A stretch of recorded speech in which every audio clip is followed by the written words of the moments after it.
Munoy pogo din sa Pasay City ni raid ng mga otoridad mga narestong suspect na mga Korean nationals. Karaniwan umanong binibiktima ang kanilang mga kababayan. Si Denise Osorio sa sentro ng balita. Gumugulong na ang investigasyon sa pananagutan ng 4-star hotel sa Pasay City kaugnay sa na-raid na umano'y Korean Pogo din. Ayon kay Presidential Anti-Organized Crime Commission o PAOK spokesperson Winston Casio, kailangan malaman kung may nagawang paglabag ang naturang hotel sa pagpapagamit ng kanilang basement sa illegal na aktibidad.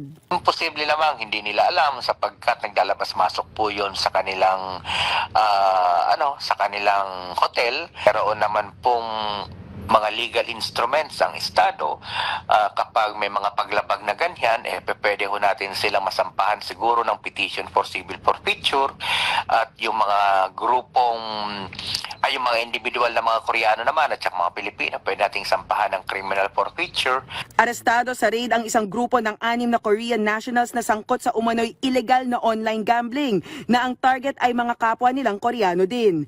15 Pilipino din ang nahuli na nagtatrabaho sa naturang illegal na kumpanya. Nakakatakot lang at sana hindi mangyari ay dumating ang panahon na mga Pilipino na, hindi lamang ang trabahador kundi ang mga Pilipino na ang siyang namumuhunan at nagpapatakbo sa mga illegal na mga pasugalang. Kasalukuyang nasa kustodiyan ng PAOK ang mga sospek at naharap sa kasong paglabag sa Securities Regulation Code, illegal gambling in relation to RA 10175, money laundering at ang Anti-Financial Account Scamming Act at iba pa. Ang mga Pilipino na naaresto ay posible ding maharap sa mga criminal violations. Iniimbestigahan din ng mga otoridad ang lawak ng operasyon ng naturang grupo, tulad sa pagkakasangkot nito sa game fixing, online scamming at iba pang mga illegal na aktibidad. Denise Osorio para sa Pambansang TV sa Bagong Pilipinas.